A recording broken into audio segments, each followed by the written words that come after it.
Oh, you're still good. Recording in progress. Good afternoon and welcome to the April 20th, 2022 City Council Work Session. Thank you for joining us in this hybrid meeting format we're using as our state and community continue to recover from the COVID-19 pandemic. For work sessions like this one, where there is no opportunity for public comment, those wishing to access the meeting can do so by watching the live stream available on our website, the broadcast on Comcast Channel 21, or by calling into one of the phone numbers listed for this meeting on the public webcast and meeting materials web page. Thank you again for joining us. And with that, I will turn this over to the city manager. Thank you, Mayor. We are all public works today, so it should be really fun. And I know every year everybody likes to hear about the pavement management report and what we do with our street bonds. So I'm going to introduce Katie Marwitz, who's our principal civil engineer in the engineering division, to kick us off. Thank you for having me today. I do look forward to this presentation every year, and it's nice to be back in person, although I was laughing with Jennifer earlier that it's hard to leave the comforts of the desk where you can have notes plastered all over just your face. So, but being back in person is really great. So thanks for having me. And some of this will be a lot of repeat, but I'd like to think of a refreshing of the information that we shared last year at this time, and also hopefully some new nuggets and some additional information. And certainly there will be time for your questions and comments as we go through. Okay.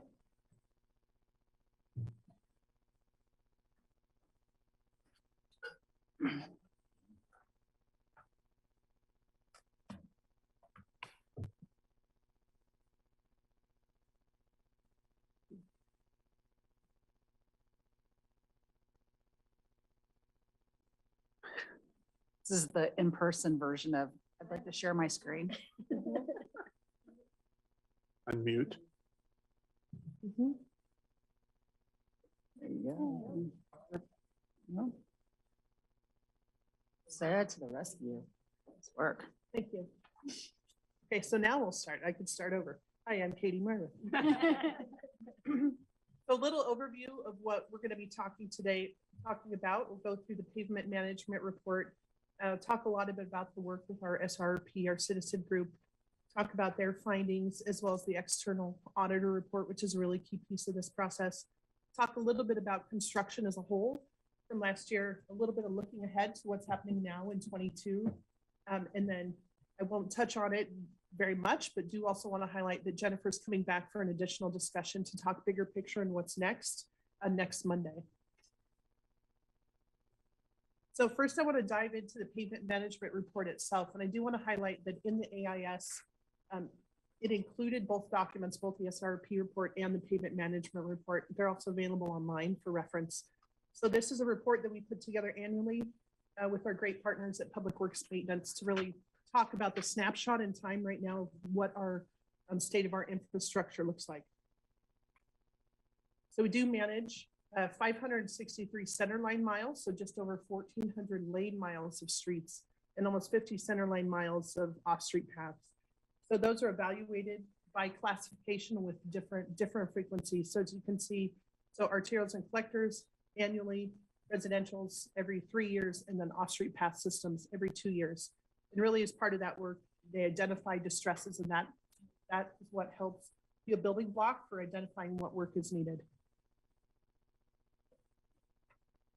So when we talk about the funding for our pavement preservation program and really just managing our infrastructure, at a summary level, we have our local gas tax, 5 cents right now. And so we budget about $3 million a year. And I do want to highlight that we did decrease that. We budgeted about $2.5 million during FY21 and FY22, but we are forecasting about $3 million again for FY23.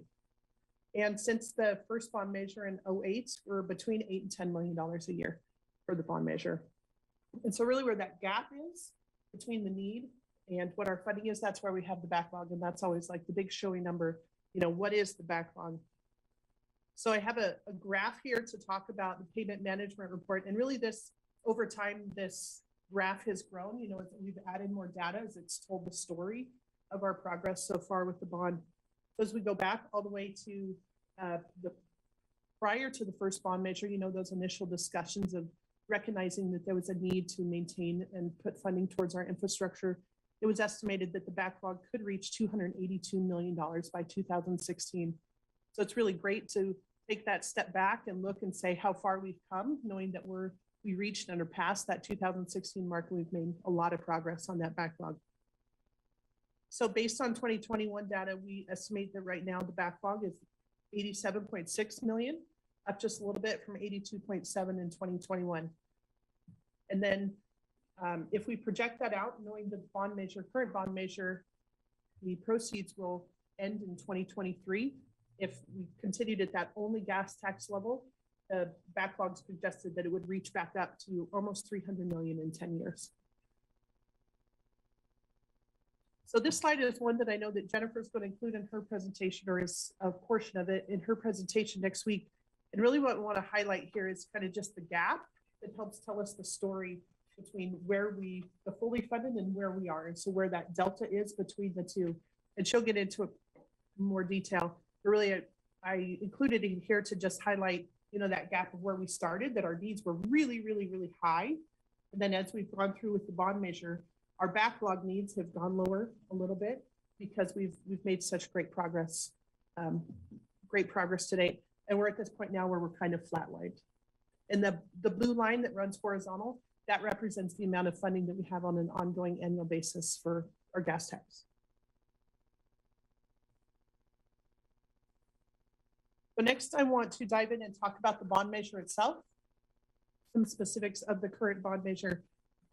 So as you know, it was passed by voters in November of 2017, $51.2 million. It includes $1 million a year for active transportation. And those projects started in 2019. So 2021 was our third year of that bond measure.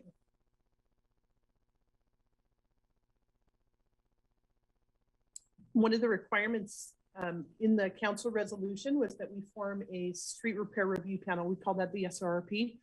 It's a really valuable group. And what that group does is we work together during the year, and they put together a report that documents the use of the proceeds every year. And then also there's a requirement for an external outside auditor to review the bond expenditures every year. That's a big bulk of the work every year. In the SRRP group itself, this year we had 12 members, and super valuable group. And when we looked at it and when we broke it down by members and what they represent, found that we have a wide and diverse representation on that group. So representing the engineering and construction industry, business community, active transportation, have a representative from BEST, UM, University of Oregon, some community members, and also equity and human rights. So as we continue to move forward with our work, we're looking at, you know, continuing to evolve our process to make sure that we have representation from across the board, so that we can get a variety of perspectives. And there's a variety of levels of knowledge in that group too, which brings really great questions and really great feedback. We did meet 3 times over this last year. All of them were virtually, and that was through November through February of this year.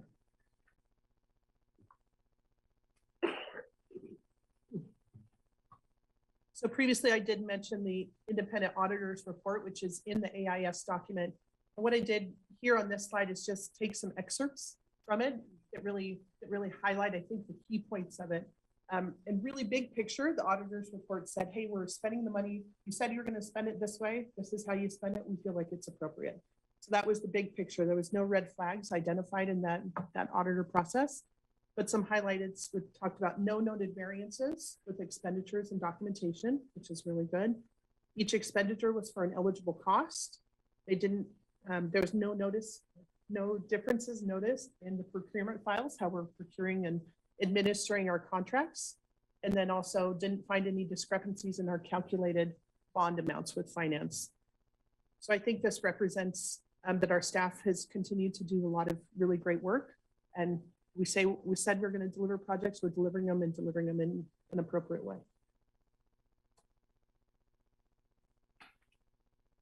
So now I want to dive in and talk about construction just a little bit for 2021. And before talking about specific projects, I want to highlight kind of the tale of 2 years, you know, where we were at this time when I came and had this conversation with this group last year. In 2020, it was a challenging year for a whole lot of reasons for a community, for everybody. So in that year, we were able to do bond supported work on 9 streets for just about $2.5 million. And then fast forward to 2021, we had a lot of staff doing a lot of great work, and we're able to, bonds were able to support work on almost 20 streets for a total of about $12.3 million. So there's a really significant increase to get back on pace for the program.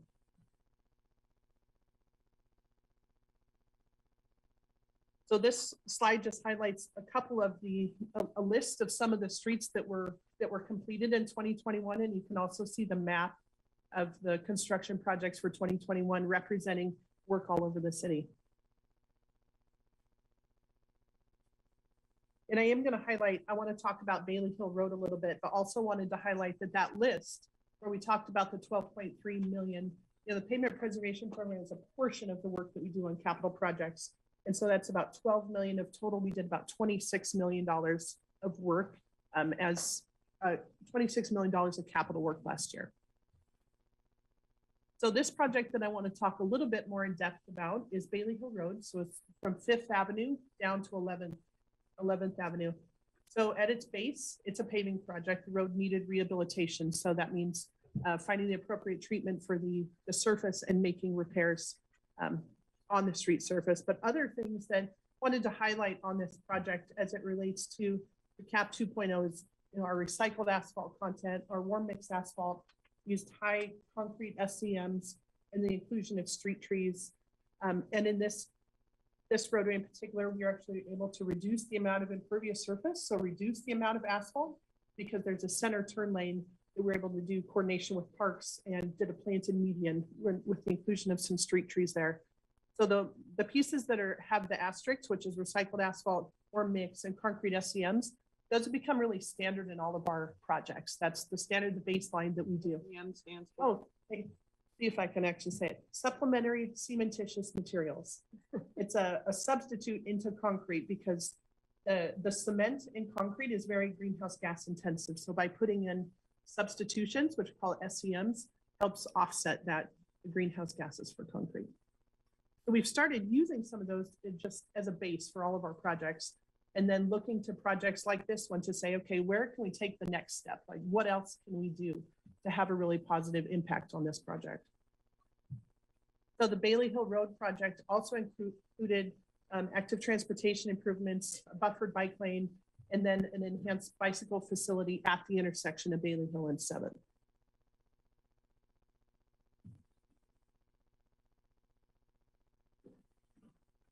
So next, I'd like to highlight what we did in active transportation in 2021. So similar to previous years, active transportation funds were used in a number of ways, some as standalone projects, and then also as part of, to supplement other project funding on ongoing projects. So some examples of that are the South Bank shared use path was completed this year. As part of the active transportation was used as part of a grant. We had a federal grant for some of that work.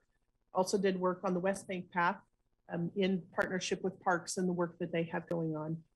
The downtown riverfront path that work is ongoing. And then we also had some standalone projects, enhanced pedestrian crossings, where we did small projects throughout town. And then a number of areas where there was enhanced bicycle facilities. So talking about 2022 construction, really it's April. I would say that construction for 2022 is underway. We have a number of projects that are already, we call it paved out. So a number of projects that have already been paved and a number that are in contracting right now and yet to bid. So the picture on this one is 4th Avenue and Mill Street with some other examples of projects that are upcoming. And more so than just paving, we are anticipating about $25 million or more in capital work that we will deliver this year. And that includes other work like parks, the large striker field will have federal projects as well as stormwater projects. So not just paving, but a significant amount of paving and bond work is already underway for 2022. And so with that, I'll say thank you for listening, and I'm happy to answer questions. Thank you so much. That was, it's such an impressive body of work. It was compelling to see the difference between 2020 and 2021. That pandemic definitely had an impact, and the fact that you were able to catch up was is pretty amazing. That I'm opening the queue for counselors, so just let me know, and I'm looking to see if I've got Counselor Cybrat. Okay. Anybody else? Okay, take it away. Counselor Groves, got it. Yeah, thanks so much. I don't have any questions. I just want to appreciate the work of Public Works on this, and also the support that voters have given to this bond measure. I always love getting this report. To me, it's such a nice highlight of how we can bring our community together to identify a need, figure out a way to address the need, get support for that, and then deliver on that in a way that's really professional and full of integrity. And, you know, folks traveling around our community can see for themselves, experience for themselves the results of their support of this road bond measure. So I look forward to Jennifer coming to speak to us about the future needs and how we want to address those. But thank you so much for the report. Thank you and the rest of your crew for the great work. And just, again, love getting this report from you all. Thank you. Okay, Randy and then Mike. Thank you, Mayor, and thank you very much for the presentation. I think our utilization of these road bonds is something that we've kept the public's faith with for many years now, and I do appreciate that. I tend to be a little more leery of new taxes, but I see the good that this has done, and the condition of our roads at the time this began was such that it was causing personal damage to personal property. And so I think that this is really, really important work. I did have a question around slide 6, and I think you partially, if not fully, answered this later in the presentation. And that was the graph depicting the uptrend in backlog. Mm-hmm. And you'd mentioned some project had been delayed because of the, I assume the pandemic that got pushed out, and maybe supply chain problems.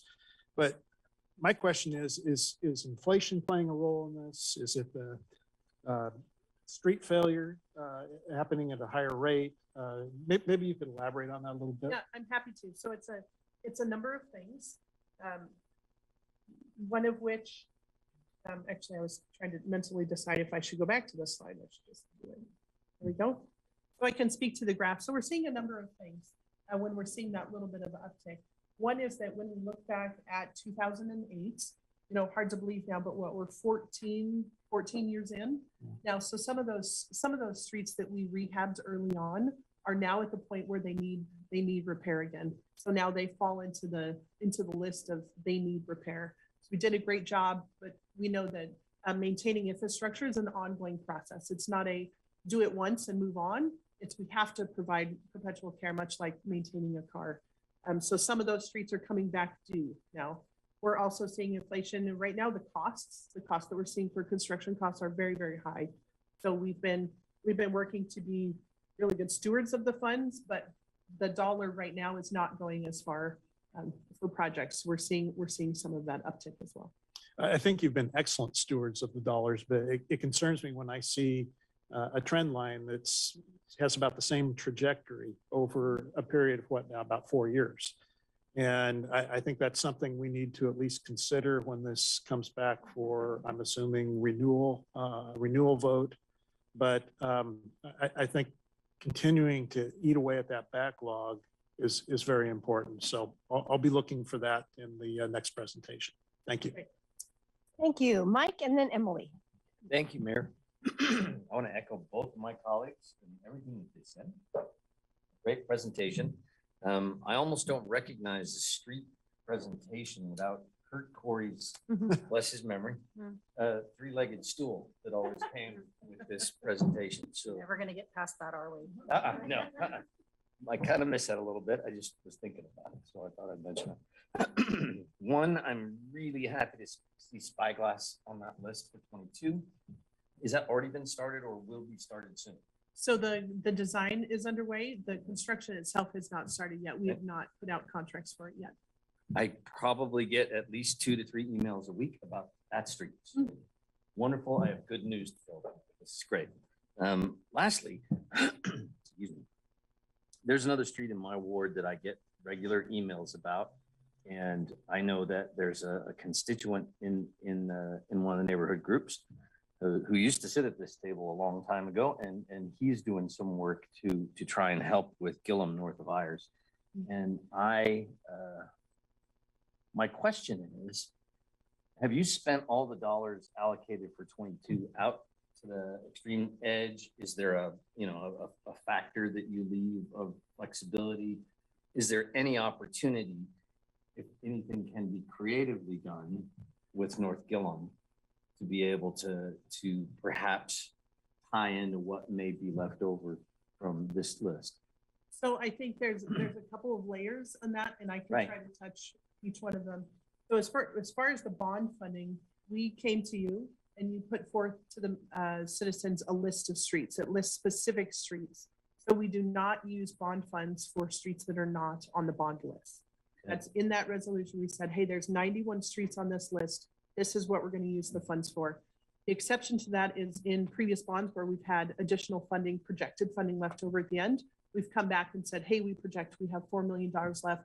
Here's some proposed streets.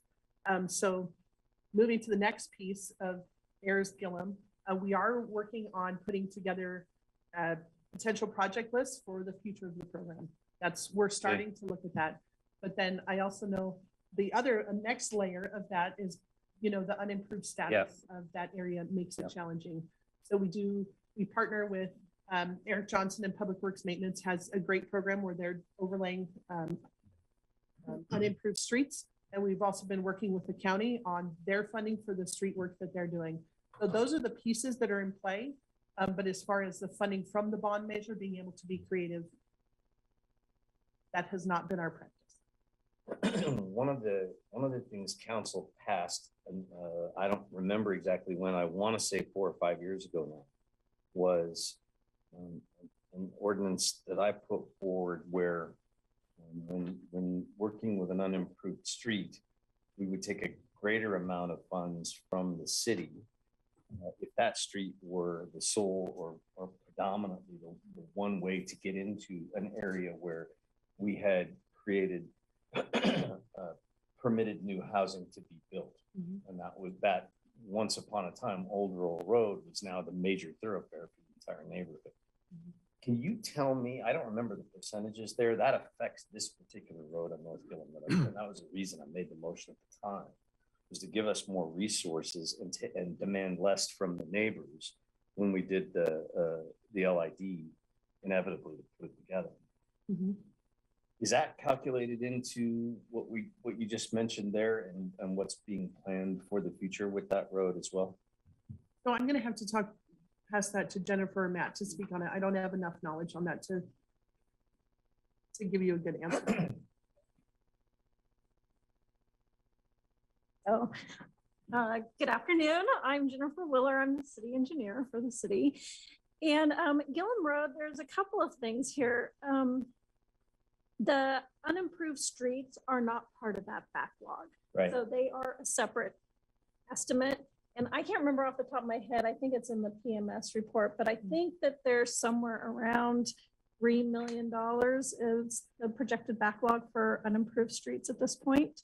That's pretty low. It is. They've done a lot of work with enhanced pothole money. You might remember a few years ago. It's probably been longer than a few years now that council gave some starter money to start that program, and they've kept it going. So that's maintenance overlays. Right. So on Gillum Road, I don't remember the exact motion that you're talking about.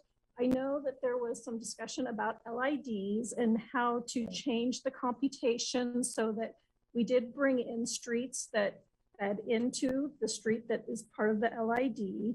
But with Gillum Road, I think one of the unique parts here is that the county does have a project that they're planned out there, and we've been coordinating a lot with them on how they can build that project so it would allow us to annex that road and meet our city standards. And taking kind of a flexible look at what that standard looks like, because we don't want to take something on that increases our maintenance impacts, but would also serve the people that are living there. So That's a major thoroughfare for now, Yeah. a lot of housing behind it. So I would hope we would have a vigorous discussion of that. we are having regular ongoing conversations with the county on that project and have partnered with them on some federal funding for portions of that road. Right. We've brought some city funds to part of that roadway, and then the county is looking at how do they improve the unimproved part as well. I'm not sure who to ask then on the other piece with I remember making that motion and that it passed, so. I know that the assessment portion of Chapter 7 has been adjusted, but, and so that applies to LIDs itself, but we haven't formed an LID on this road for that to go into effect.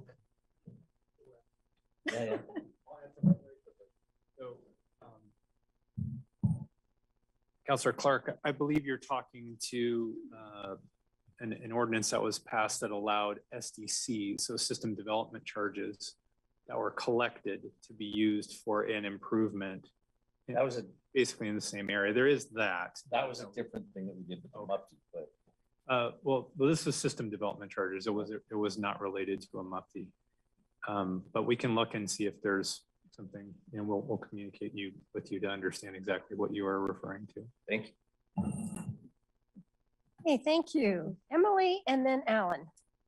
Thank you for the report. This is such a complicated subject, and I like the way you organized it for us. I appreciate the more in-depth look at certain of the projects so we could really see what they cost and the depth of everything. I especially appreciate that we have shifted so much to recycling the parts of our roads that we can and using the warm asphalt. It's so important for our climate, and I just really appreciate the willingness to look for innovative methods of building roads. I also appreciate the tiering of we can fix this road, we can fix this road more, or we need a brand new road. The road I live on about 6 years ago was repaved. It took all summer. The house shook. It was loud. It was awful. And the road is incredible. It's so smooth. I love it. So as roads get rebuilt and repaired in my ward, it's always appreciated.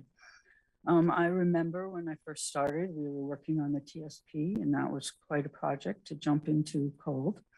And there was a lot of attention to the carbon emissions that hadn't been much in the report, and you went back and analyzed them for that. That was a big thing to take on, but really important. So they're interesting to see the results of that. I also appreciate the attention to the walking, biking methods of transportation. I hope that we'll be able to do even more for that. It seems too small, even though I like what we're doing. So great job. I want us to keep being able to do this kind of work that's so thoughtful and so necessary. Bad roads wear out tires, just for another aspect of it. And they also get people cranky.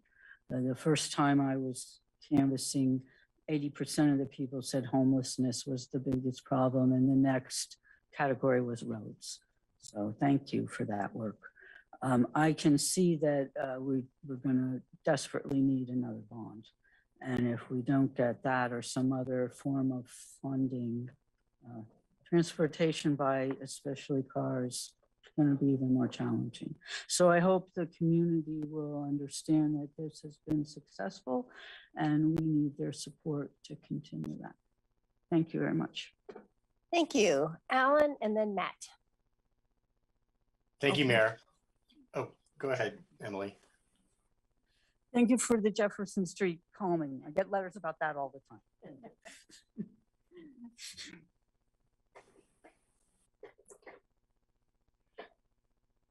My good mayor.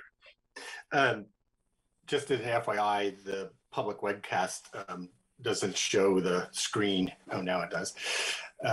It's just been a black box with Naya's name on it.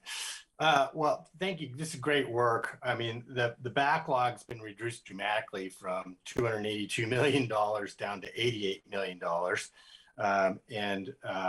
Without a renewal, if I got this right on page 39 of our pack attachment B, without a renewal, that goes back up to $267 million without a renewal by 2030. So really imperative that we do a renewal and keep this up. Otherwise, we'll be back where we started. But when we looked at this originally back a decade ago or so, previous projections showed that the backlog gets reduced with a road bond, but it never goes away because we had insufficient funds even after we imposed the gas tax.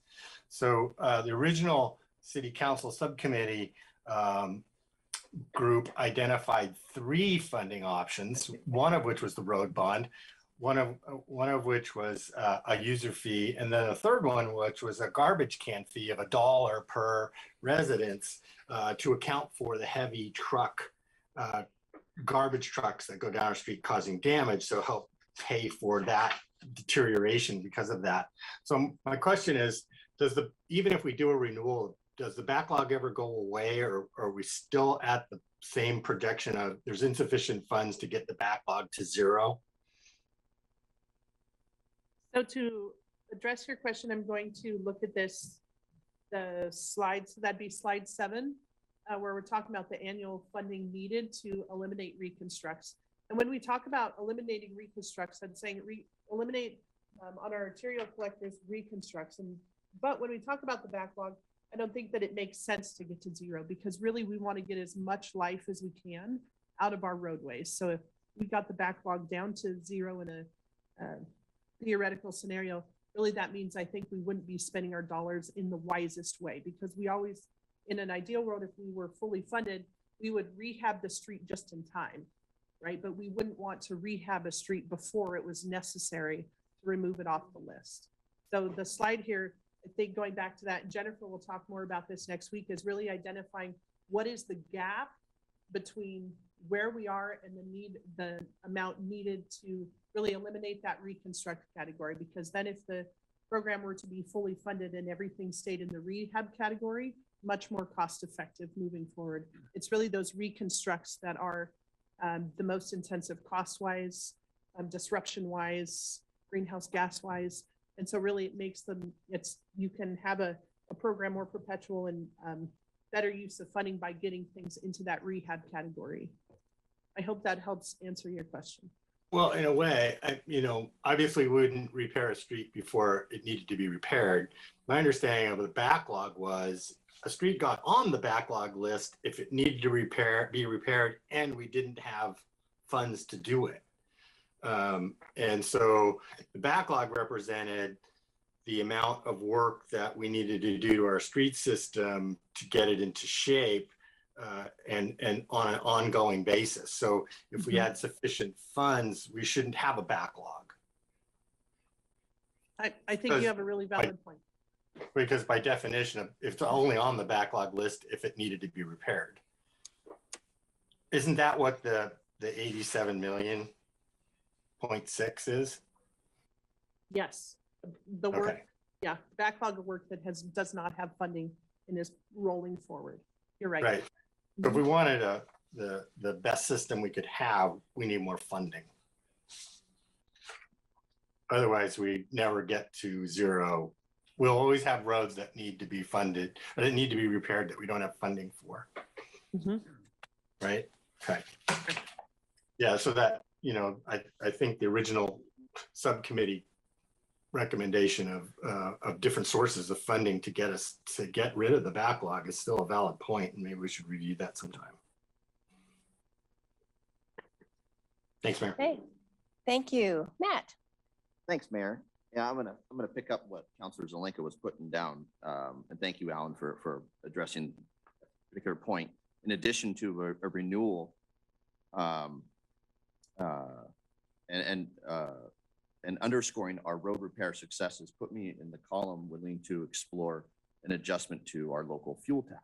And I'll talk about that in a second. But first, I want to thank you, and I want to thank the members of the Citizen Street Repair Review Panel, the SRRP, and ask if the Citizen Street Repair Review Panel has honed in on some of the greatest contributors to street disrepair: delivery trucks, an increase in Amazon delivery trucks in particular throughout our neighborhoods, garbage trucks that Alan alluded to, and recycling and leaf pickup trucks rolling through our neighborhoods sometimes 2 or 4 times a week. People have different service providers, and folks who have winterized studs on their tires, et cetera. I'll pause there and do a follow-up. And so I'll prepare you for the follow-up.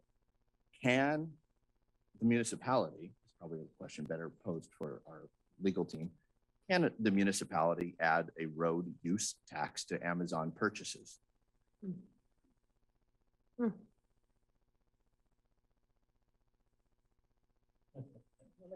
I've never been asked that.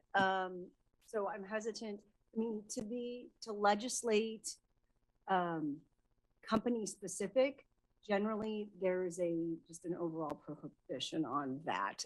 So if we're talking about types of trucks or things like that, that would be something I legitimately, and it doesn't concern me to explore. When you're talking about a company, there's a lot of red flags for me. Thank you. I'd remove the company piece, Okay, and hone in perhaps on internet purchases, anything that would need a delivery to one's home.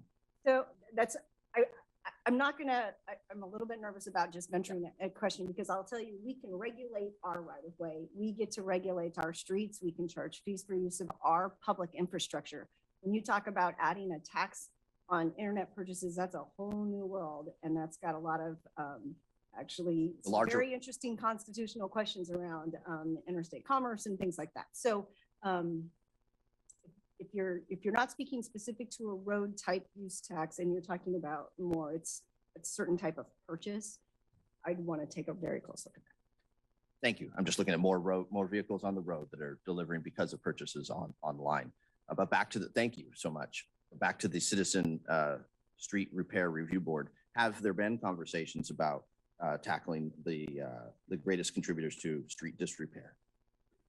I would say not specifically. We tend to talk about the street needs at a higher level, and we talk a lot about where the money can be most efficiently used, which really falls onto our arterial and collector street system. And so that's where we see the bulk of traffic and the bulk of use, where we can get the best bang for our buck, for the dollar. So the places where what you're talking would be most impactful would typically be on a residential streets where it's very, very low volume, but getting the larger vehicles. So no, we don't dive into the specific vehicles or cycle of those vehicles, really specifically on the SRP. Thank you. This council has heard me talk ad nauseum about adjusting the gas tax, which illustrated on slide 7 is that flat line piece. And if we were closer to Portland, that puts us closer to that annual funding to eliminate reconstructs, especially that 2014 number. City of Coburg, 6 cents fuel tax. Portland, 10-cent fuel tax. Of course, there's a federal tax, 18 cents per gallon. Oregon state tax, 38 cents per gallon. But we, as a municipality, and I know it has to go before voters, and probably the worst possible time to advocate for this when gas is $4.64 a gallon. Nevertheless, an adjustment to properly pay for our pavement management program would be a welcome conversation to have. Thank you. Alan, did you need a second round? Yeah, I wanted to address something that Councilor Keating was talking about, which is the reason the original committee looked at garbage trucks is directly because there's a nexus between heavy trucks and the damage that they cause to streets. It's way beyond just the normal car traffic on a per trip basis because they're so heavy. And so we're trying to figure out how do we take that into account? And we looked at other heavy trucks like delivery trucks and things like that go through our neighborhood on a periodic basis, but there's really no existing mechanism to attach that fee to it and to create a new one is administratively burdened and expensive. And then we'd have to maintain it as well. But the garbage truck fee actually was an attachment to our existing franchise fee in those existing regulations, and already has that mechanism set up, and you could easily just allocate $1 per residence that was having, and I think it was more for commercial and industrial. I can't remember what the numbers were at this time, but we could revisit it. But it was across the board, everybody pays because everybody causes the damage by getting their garbage picked up. And if you didn't get your garbage picked up and you did it yourself, you didn't pay it. So you didn't contribute. But that was the nexus, because it was an easy administrative way to deal with a portion of the heavy trucks that are on a consistent basis in our neighborhoods that cause road damage, that cause repair bills. So that might be something we want to look at again. That was something that was a recommendation from the original council committee. Okay, thank you. Emily. Thank you. I also wanted to talk about the garbage trucks on my street. There's 3 different companies, and they don't just come up and down my block. They go around my block to get to other streets. So, even if I paid $1 for my little garbage, there's 3 other companies putting a lot onto it. And we've mentioned before, I have no idea if this is really possible, but somehow dividing up the city, and this is how would you do it fairly, so that the different companies had a different area of the city. There would be less burden on our streets. They possibly would use less fuel. So I don't know if anybody can bring us information in the future, if that's even a possibility, but I'd sure enjoy it just because of the traffic outside my window, but I can see a bunch of benefits if we don't hurt the garbage companies. Thank you. Thank you. Any other last minute comments? I just wanted to, I really appreciate this conversation, and I wanted to kind of highlight 2 takeaways. One is that once you build roads, they're yours forever, and you will always have to spend money on them. And it is one of the reasons for compact urban development, is to reduce the number of new miles that we have to maintain over time. And the other is, I just want to commend you for the climate impacts on the road construction. And I think we really want to highlight that this is a climate intensive operation to reconstruct roads and resurface roads, and that the city is really working on that. And I actually, just sitting on the state task force yesterday, learned about these substitutes for concrete, and some of it comes from Southern Oregon, and sort of interesting.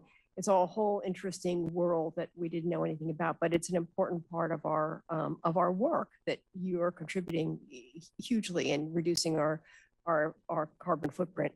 And finally, sort of interested about this, how as a community we think about our buying habits, and how many of us have, particularly through the pandemic, bought on Amazon and not thinking about what that actually means to our roads, in addition to the garbage trucks, and also recognizing this is way in the future, and that as we encourage people to use other forms of transportation that are lighter on the pavement, it may have a positive impact in terms of that backlog and the cycle of repair that's needed. If we had more people biking and use more transit, it might change that scenario. So I look forward to that's in the future, but I look forward to sort of thinking that way, and appreciated the just your mentioning that that when you go to 3 turn lanes, you're putting a narrower bandwidth of asphalt. So really interesting. Thank you very much for that presentation. It's it's something of which to be very proud, and it's inspiring and it's encouraging. So thank you for your work and for presenting it.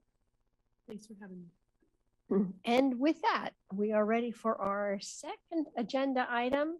We just need 1 second to transition staff. Oh, absolutely. Okay, that's great. Mayor, while we're transitioning, could I just make a point? Hearing you talk about the delivery trucks, I think is a good point, but I just want to add, buy local whenever you can. It helps our economy, it helps employ people, it helps our local employers. So whenever possible, buy local. Thank you. Right, thank you. All right. Okay, it's the changing the stage set.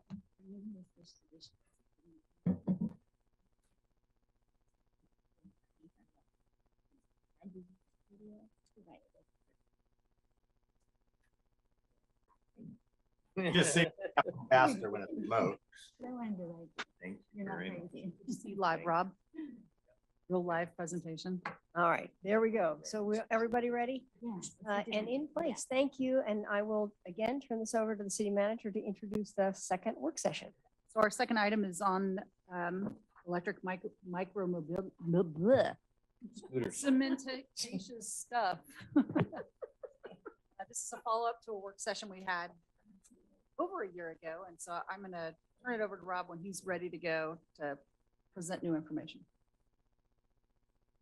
Well, seems like that. Oh, does it? Okay. One thing I'll say is that I'm going to be joined by Shane Rhodes on my team for the tail end of the presentation. I'll just dive in and hopefully the technology will catch up to us.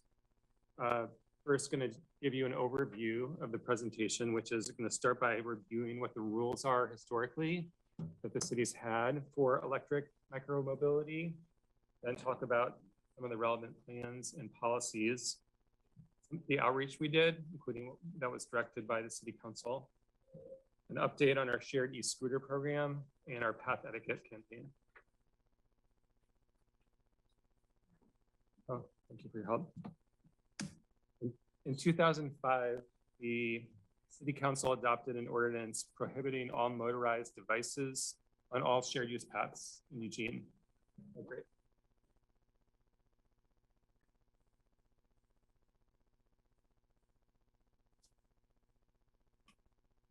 And in 2014, the city council adopted a new ordinance that allows e-bikes on all shared use paths in Eugene outside of East Alton Baker Park. And then in 2020, so, what happened was after 2014, people started to use different kinds of electric devices that we hadn't imagined, like electric scooters, electric skateboards, one wheels, etc. So in 2020, the city council adopted an ordinance defining electric micromobility devices, which are up to 3 feet wide and capable of going no more than 20 miles an hour, and then allowing them on shared use paths, except in East Alton Baker Park. One quick aside is that by state law, electric scooters cannot go more than 15 miles an hour.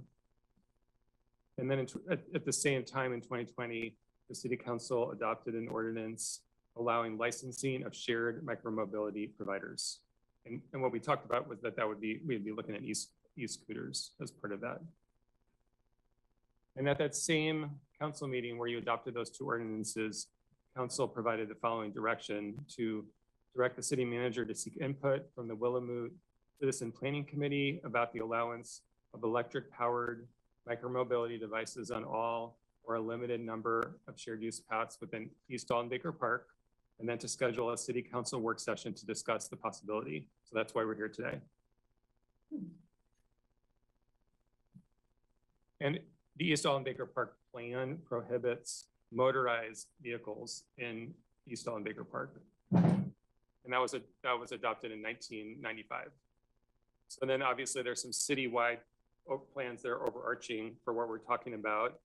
The Eugene 2035 Transportation System Plan has a goal of tripling the number of trips or percentage of trips that are made by walking and biking and public transportation.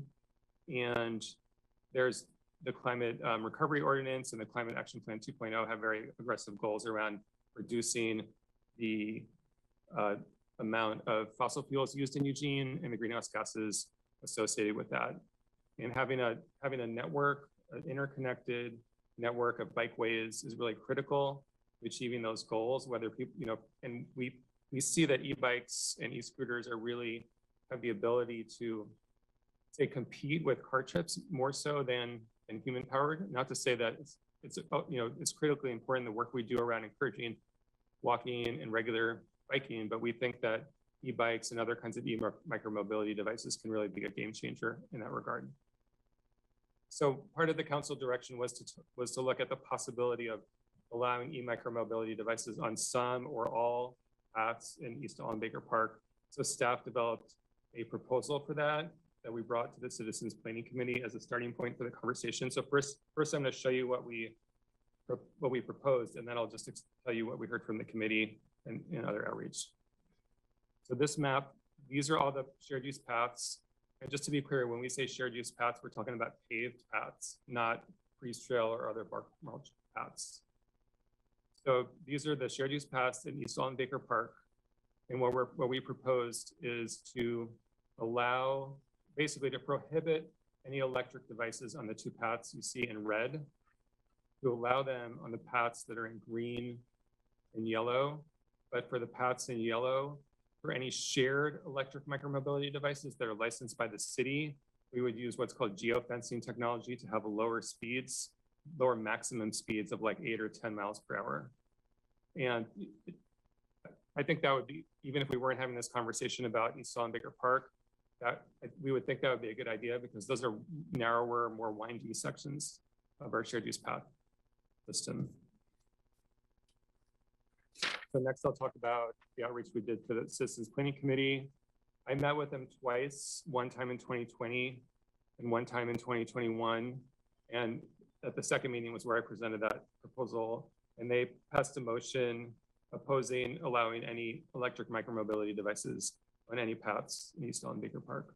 And I would say there's really three concerns that I heard from the CPC members. One is that this is not the intent of the original park plan that that park plan adopted in 1995 prohibits motorized vehicles. Second, they had concerns just about the safety of path users. They just shared examples or things they had heard from people where they either felt unsafe or people said they had been hit by both, I would say both electric devices, but also just people using bikes who weren't behaving well on their bicycles. But there were conflicts. And then just that they felt like there was a lack of enforcement on the city's part in that regard. And one thing I would say is that we hear these complaints and concerns about throughout our entire shared use path system. It's not unique to East Allen Baker Park. And a little later, Shane will talk about the path etiquette campaign we have to try to help people behave better and educate the community around the importance of being more considerate of others on our shared use path system. I mean, it's even people walking dogs on long leashes that are going across the path. There's we all, regardless of what mode we're using, there's things that we can do better to better coexist in our path system. So that was this Citizens Planning Committee. Then I also reached out to the Active Transportation Committee, and they provided a letter which is in your packet, basically supporting the staff proposal that you saw to allow e-micromobility devices on certain paths in East Allen Baker Park. The reasons they cited in their letter is that this is the only off-street passage between Eugene and Springfield, basically the only way to get back and forth between the communities. And that today's electric devices are quieter and cleaner than the motorized devices that were prohibited in 1996. One other thing I just want to let you know is that, right now people use their own devices in East Allen Baker Park, even though they're not allowed by the law. But if we have a shared system where we just yesterday, I think we put up the licensing system for companies to apply, and the goal is we'll have one provider of shared e-scooters in Eugene. If they were to come here tomorrow, we would basically say they can't operate in anywhere in that map that I showed you, because that's the current law. So so unless you change the law, people wouldn't be able to get back and forth to like the Autzen Stadium area, through the park, or to the Chase Gardens, etc. Or there's even a short, even to cross the Frommeyer Bridge and then go loop around to go towards the DeFazio Bridge, they wouldn't be able to do that because that's all still in the Willamette or natural area known as East Allen Baker Park. Springfield is not, at this point, they're not interested in an e-scooter program. So it's more about those connections through the park to different parts of Eugene. The next thing I'm going to do is just, oh, I think I forgot to forward the presentation. This information was presented in 2020, but it's been a while, so I'm briefly going to review the outreach we did before establishing the e-scooter program, and then I'll hand it off to Shane to talk about what's next with that, and then the path etiquette. So we did public engagement to determine whether there was community support for an e-scooter share program, and also like what kinds of issues were people concerned about. And we met with different stakeholder groups, including the Lane Independent Living Alliance, a bunch of downtown stakeholders called the Friends of Downtown, and some other groups, and also some partner agencies. And then we provided a report that's on the Engage Eugene website. And I would say there were really three different areas of issues and concerns that people had. One was around safety. And so the idea is that these issues that people raised, these were things they wanted to see integrated into an e-scooter program, and that's what we're doing. So promoting safe riding and proper parking, technology to deter sidewalk riding and improper parking, and taking action to promote helmet use. So that's within, and other things within the realm of safety, and then sustainability, making sure that the scooters aren't just like thrown in the landfill when they're no longer usable. Using non-fossil fuel-based vehicles to redistribute and recharge them, and preventing them from going in the river. So for example, by not allowing someone to end a ride near the river. And equity, how can someone without a smartphone access the system, having service available in multiple languages, and having a plan for people who are low income. So now Shane's gonna talk about where we are in terms of getting an e-scooter program off the ground. Thanks, Rob, and sorry I couldn't be there in person today. I'm currently in quarantine. So I want to give you a quick update on where we are. As Rob mentioned, we took that community input that Rob talked about and the analysis of what was working well or issues in other communities, and drafted administrative rules that were created, and worked with the city attorney's office on creating those, and have been in that process. As that was going on, we also had an RFI process happen where we requested information from vendors that might be interested in operating in Eugene with a special permit or special license. We received 8 submittals for that RFI, and through that, through an evaluation process of that with our partners, we invited 4 of those submittals to come and do a demonstration, and worked with our partners at the University of Oregon, Lane Transit District, Better Eugene Springfield Transportation, and Cascadia Mobility, who operates our bike share system, to come and evaluate the scooters, the software, the hardware, the operations, the safety, their equity, community outreach campaigns, and education programs. And we took that information and made sure that through that evaluation process that we made refinements and clarifications in the admin rules and the fee structure, and made those changes. That process has now been complete. We have that in place, and we have opened up an application and communicated to our preferred vendor through that process. We have our preferred vendors that the application is open, and we will be accepting one of those to operate with that special license. A key piece of that is that we've gathered a lot of information from those vendors that we already know. We just want to, make sure that everything is in that license piece. A key piece of that is that our bike share operator, Cascadia Mobility, who does really amazing work. They took over operations of bike share once Uber left and we took over operations. We have been really happy with their work with us. And so we are requiring that the e-scooter vendor that comes in and operates this pilot program with us, that they work with Cascadia Mobility as the on-the-ground operations piece. So we want to have this process ready so that we're able to have e-scooters on the ground for Oregon 22 and increase mobility options for people through that event and beyond. And are working closely with our partners at UVO and LTD to make sure that that can happen. A key piece of that license agreement is that they will have an agreement in place with the University of Oregon before they can operate. And so that's sort of the next big stepping stone for both the applicant and our partners and us. I guess let's go ahead and jump to the Path Etiquette campaign.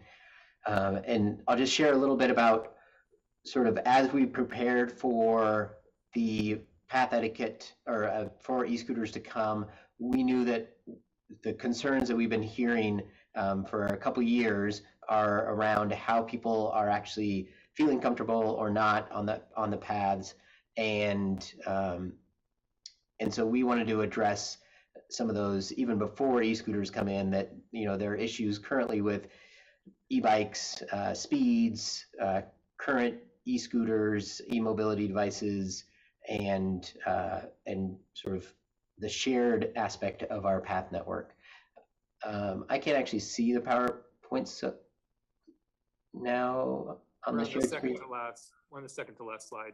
Okay, great, thanks. Now I see it. So we did do outreach.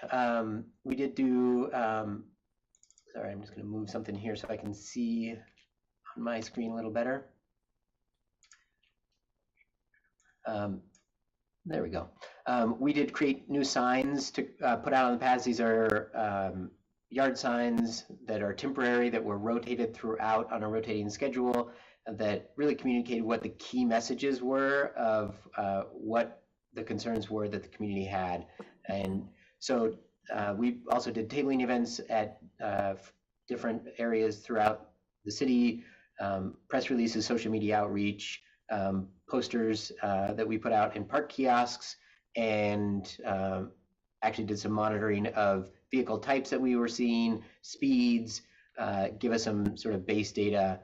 And then this year we're planning to roll out an even larger campaign that will include a video that we've created in-house, expanded temporary signage, talking with parks about making more permanent sign plans, and then doing more of a direct education outreach effort to where we are actually approaching people who have vehicles that wouldn't be allowed on the path network, such as type 3 e-bikes. Those are e-bikes that give power assist over 20 miles an hour, and letting them know that they're not allowed on the path network because they're not classified as bicycles under the Oregon state law.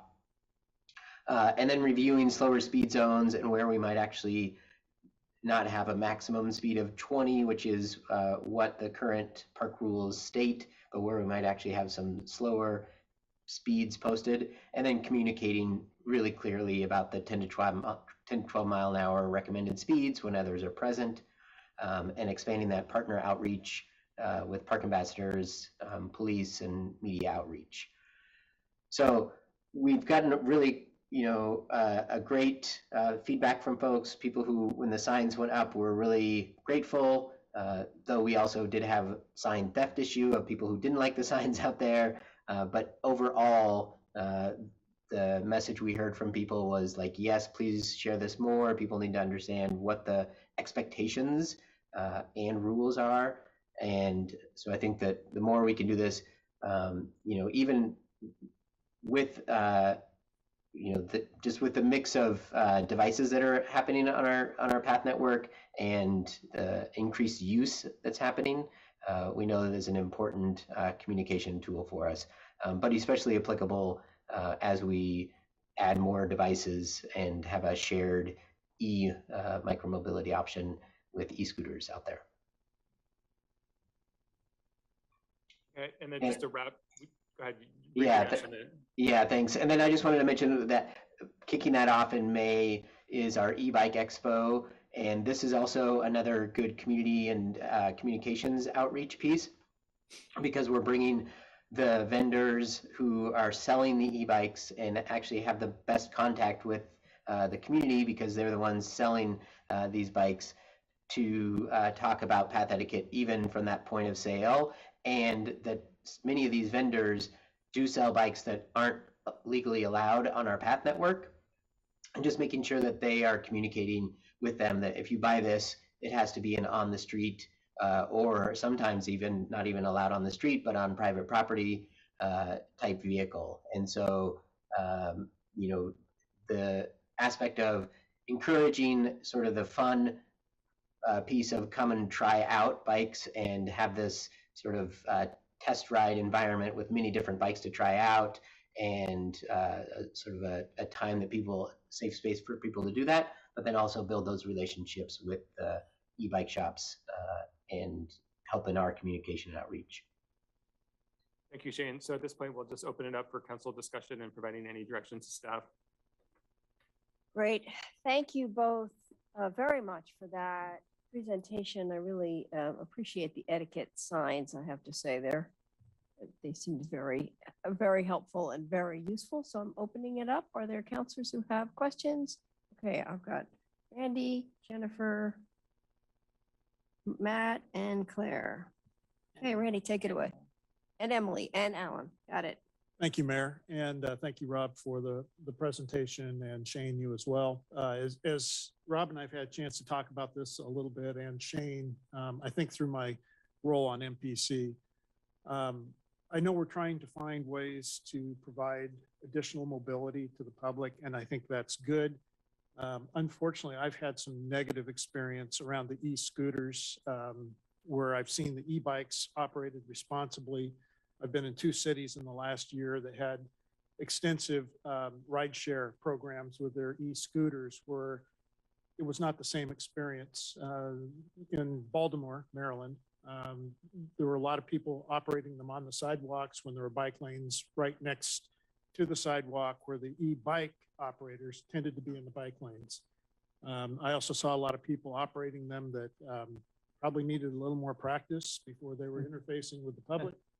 And it was kind of an interesting experience. I saw the same thing in Salt Lake City, Utah. Again, use on the streets or on the sidewalks. And I know we're saying that won't be allowed, but I think it comes down to how do we enforce that to protect the pedestrians. And then the last point that I saw was e-bikes were generally parked in a responsible area. The e-scooters were less likely to be parked in a responsible area. And I actually, on my iPhone, have quite a few photos of assortments of e-scooters that look like a yard sale. They were just scattered across the sidewalk, and in some cases completely blocking the sidewalk, that created trip hazards for the pedestrians, especially at night where the streets weren't lit as well. I saw that down in the Inner Harbor in Baltimore, and also in some of the older neighborhoods with very narrow sidewalks where they basically, you had to just literally step over them to get to where you're going. I'm not saying this to try and put a wet blanket on this, but at the same time, I think these are points that we need to understand, and we need to make sure that we have systems in place that protect safety. And I've only seen 2 cities outside of our area where it didn't appear like the system was working well. I don't know if you're aware of cities where they are working well, and maybe those could be the practices we adopt. So I would encourage some research on that if it hasn't been done already, and try and find best practices as we go forward. I'm concerned about just letting this just kind of organically evolve, because I think that can be fraught with problems. Thank you, Mayor. Mayor, can I just clarify? Those things have been put into place. So all the things you're mentioning are things that came up in the original work session that have gone into the selection of the vendor and into the rules that'll administer over the pilot program. So I think those things are pretty well in place, and we have a way to kind of evaluate and adjust or not continue a pilot depending on how it goes. I think the question for today is really, and not that this isn't super relevant, but the question today is, are we or aren't we going to allow these shared or any of them in East Salt and Baker Park? God, I thank you, City Manager, and that's helpful. Again, I'm just raising some concerns that I've witnessed, and not trying to put a wet blanket on it, but I just want to make sure we're proceeding in a cautious way. And anything that we select to do, if we can have review processes where we come back and report back what is the experience out there. Thank you. Thank you. Jennifer, and then Matt. Yeah, thank you, Mayor. Yeah, I think Councilor Rose brings up a great point, and the city manager,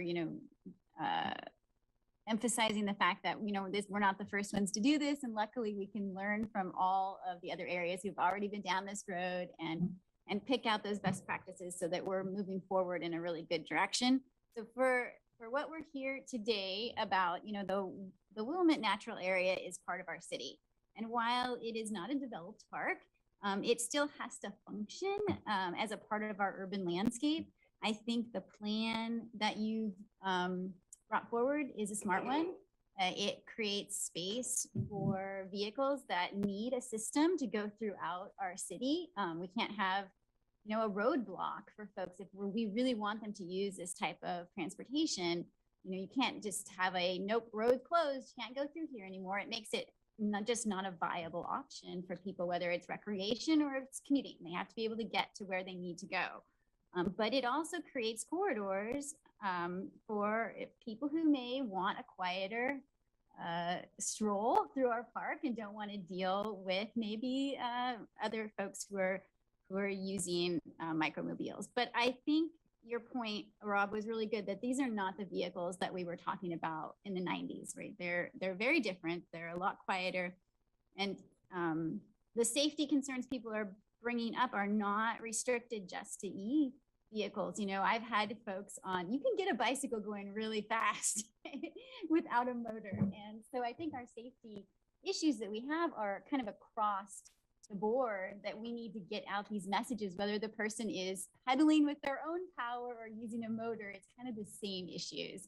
So, not allowing these vehicles is not going to solve the problem. So I really like the outreach plan that you guys have to kind of get those messages out and for everyone that's using the path, no matter how they're getting from one place to another. So I did have one question. So it sounds like for the shared vehicle program, they will have a set speed. Is that so? In the yellow areas, they'll have a lower set speed, but for all the other areas, is there a top speed that they can only get to? It's 15 miles an hour. 15 miles per hour. Okay, I thought so, but I wanted to verify that. All right, so I guess my overall is that I think this is a good plan and we should proceed. Okay, thank you, Matt, and then Emily. Thank you, Mayor. And thank you, Rob, for the history lesson in leading up to the presentation. In Council's wisdom in 2005, Council prohibited all motorized devices on shared pathways. And in 2020, Council directed input from the Willamette Citizen Planning Committee. But I'm not hearing a report today that accurately represents the concerns of the Willamette Citizen Planning Committee concerns.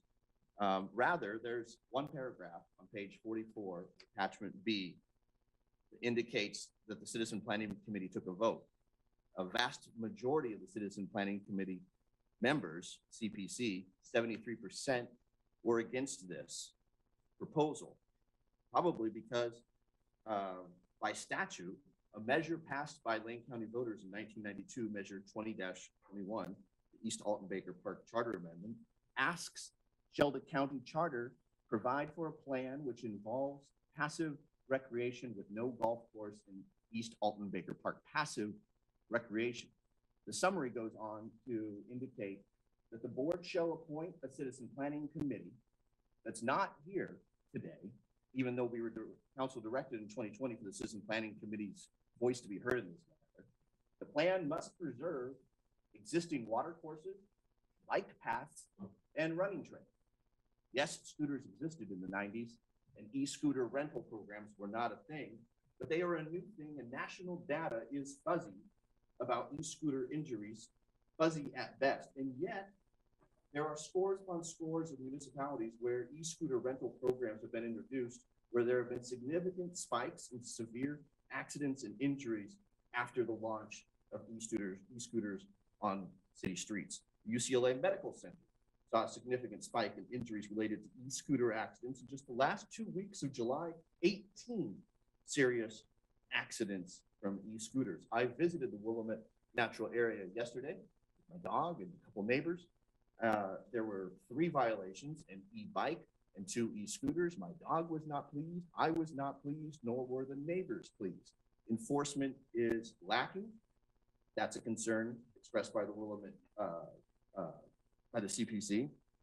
The lack of enforcement, not only safety of path users, there are blind corners, but safety of e-scooter users who are not properly trained or educated, and grave concerns from a consumer protection point of view, from a public safety point of view, environmental hazard concerns of e-scooters littering the Willamette River, as they do in Portland, mobility justice concerns, as I've seen e-scooters littering the sidewalks in San Francisco. I am fundamentally opposed to the e-scooter pilot program taking over the Willamette Natural Area.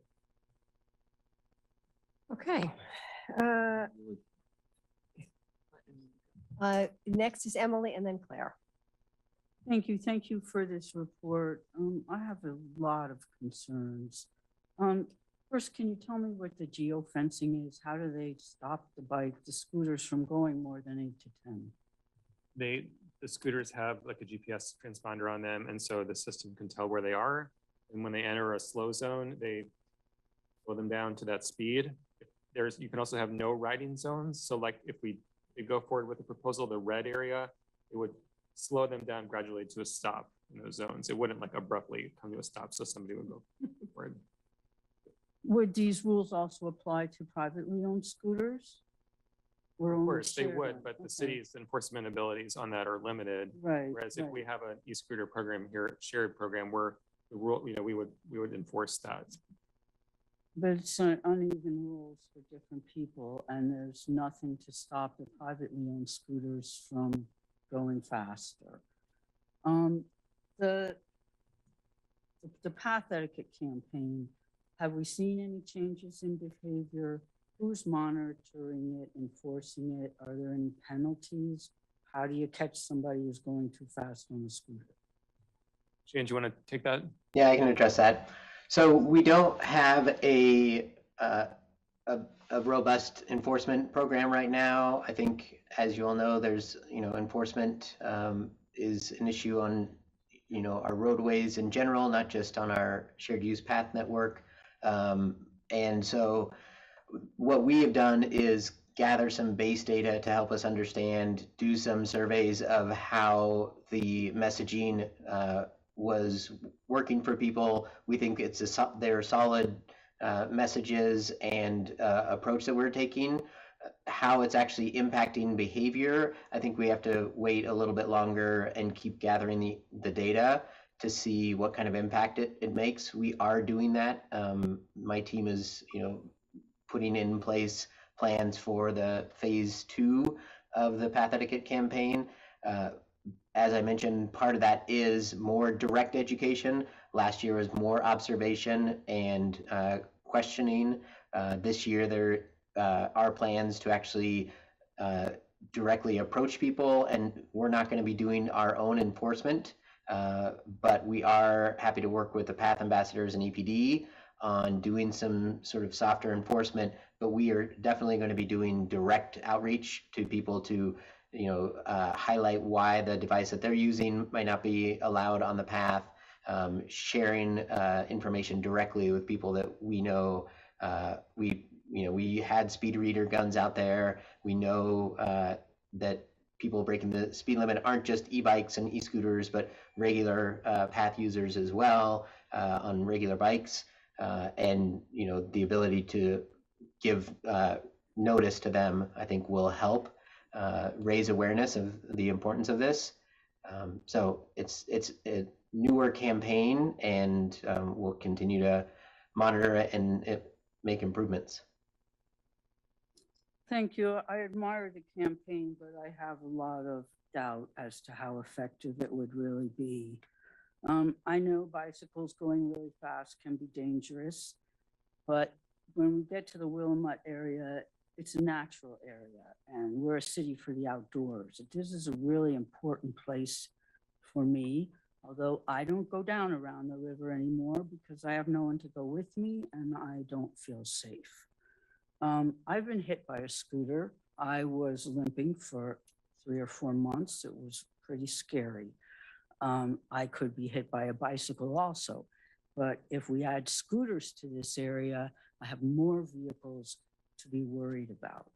It's also an area where I would go for peace and solace, and I would not want to have to be extra aware of a more crowded pathway filled with silent scooters that I don't know are coming. And I already know that bicyclists don't always tell you they're on the left.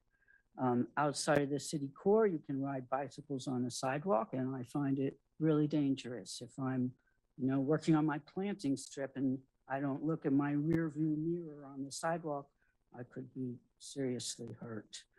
I would like for people to get over to Autzen. The yellow pass seems reasonable to me, but again, I think it will get too crowded, and we're turning what our green space for everyone is into a transit corridor. As we allow greater density in our housing, we're going to have less green space. It makes areas like this even more valuable. So yes, I love the less carbon intensive transportation. I think it's really critical, and I don't think it belongs in the Willamette area. It's not what the area is intended for, and I believe that we need it. Also, how are you going to keep them out of the river? I've seen them in rivers in other cities, and we just don't need that. Can I just address that last? Yes, please. Our sense is that when that happens, when they end up in rivers, it's not the users doing that, it's other people coming along afterwards and lifting them up and putting them in the river. So we're not going to allow people to end their ride near the river. So basically, like, you won't be allowed to log off of the bike in the river. And then what we're probably going to do is, like, in parks, is have designated parking areas, and also in the downtown to address some of the issues that Councilor Groves was raising earlier. So in certain areas of town, we will limit where you can end a ride. You can't end a ride in the downtown anywhere other than designated parking spaces, and then similar in parks. That only works for the shared scooters. If we don't keep scooters out of here, private people will be throwing their scooters into the river. I'd like to keep it safe. Thanks. Okay, Claire, and then Alan. Thanks. Thank you, Rob and Shane, for the presentation. Really appreciate it. Thank you, City Manager, for reminding us what we're actually here to discuss and consider. I know people have a lot of opinions about the scooters, but the question is about the Willamette, natural area. And a lot of my questions have been answered. So it seems to me the main issues here are noise, the original reasons to keep motorized vehicles out of this particular area was noise and safety.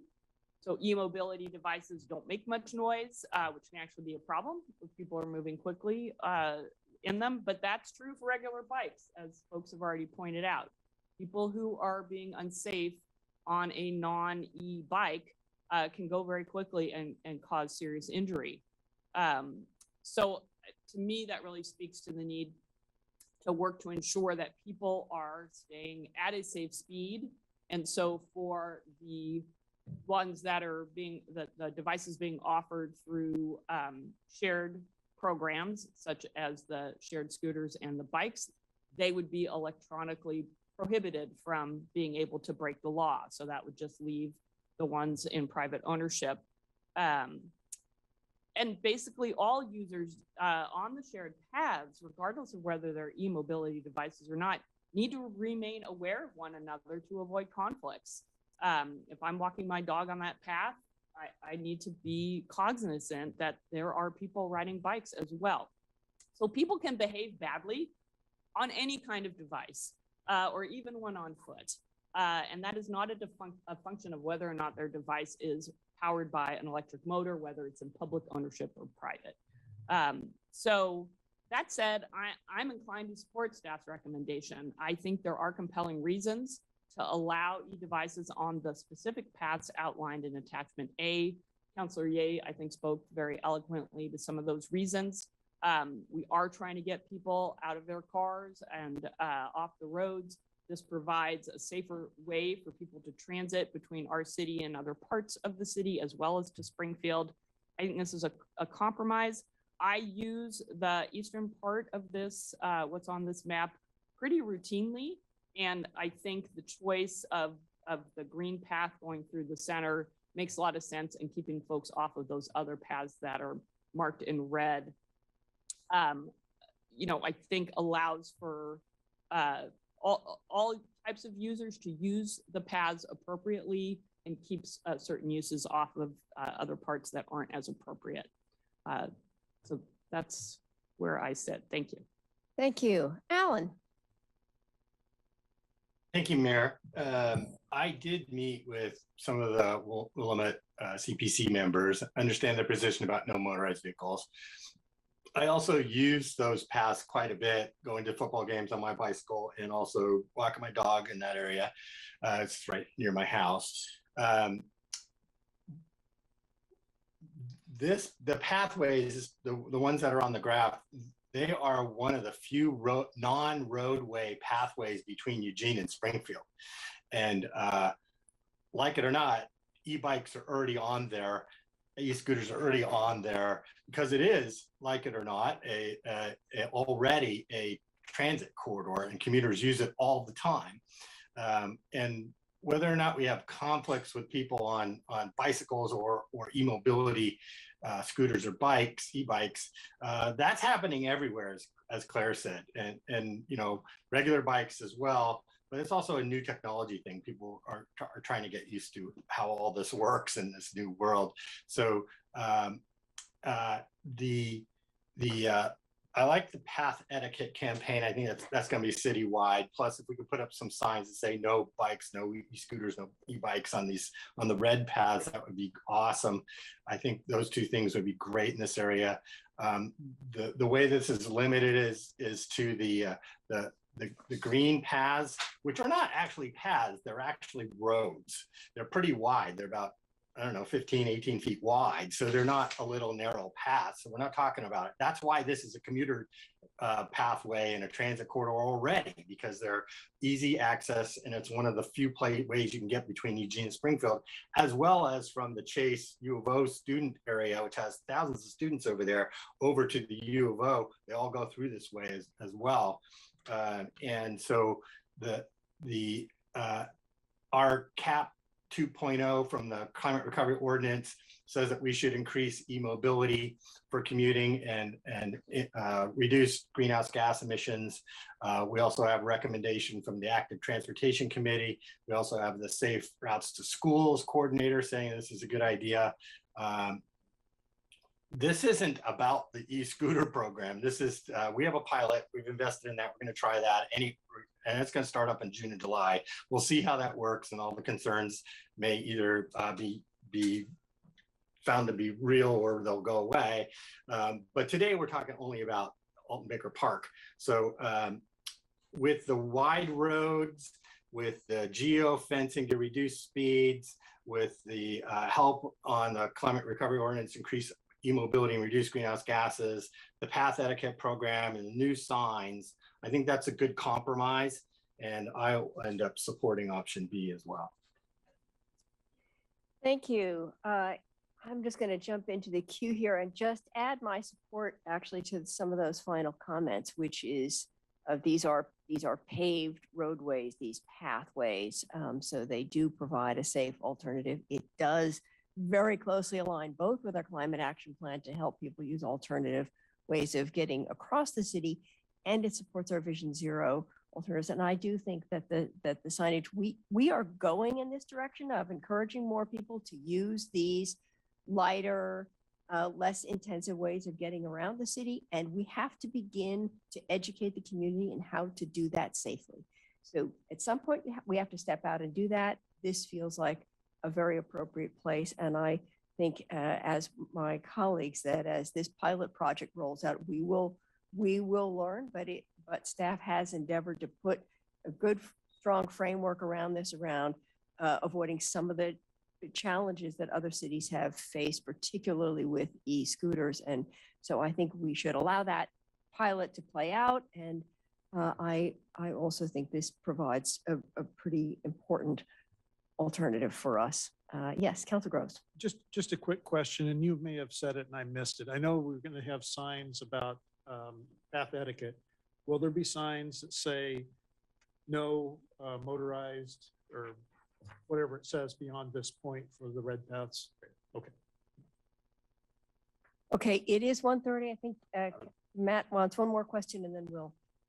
Thank you, Mayor. A quick question. I recognize the transportation committees and our CAP 2.0 goals. However, they're not enshrined in the county charter. The county charter, I have a question legally. How can this body supersede the will of a body enshrined in the charter, the Citizen Planning Committee, who is charged with determining a mix of passive recreational use for East Alton Baker Park's plan? How can this body supersede that body's will and ultimately trump the county charter? Can we legally do that? Is that within our legal Emily, I'm going to jump in actually, because authority? what happened in that charter amendment and then happened subsequently in an IGA between the county and Eugene and Springfield was basically saying we are required to put together the Citizens Planning Committee in order to develop the plan for East Alton Baker Park, which the committee did. So the East Alton Baker Park plan that was developed and adopted in, I think, 1996, that IGA goes on to say that that committee should stay in existence to kind of monitor the implementation of the plan. And that plan actually does address the bike paths, makes some recommendations around which ones were dangerous, which ones should be improved. There's been a lot of work done on the paths in that area. So you can answer the legal question, but I think the piece about, this group was empowered to make the plan and they're empowered to work in consultation with staff, and it's very specific to staff. And I think that's, we're gonna hit these points where as we continue to grow and hit these aggressive policies where some of our committees may not always be in agreement, but I don't think it's a legal question. I think it's more of a policy question. I think the only legal question, the only legal clarification I'd like to make is that I've reviewed the proposal and I don't think it would result in a conflict. And you have the authority to do this, and I don't think it's a conflict with the direction given by the plan. Thank you, Mayor.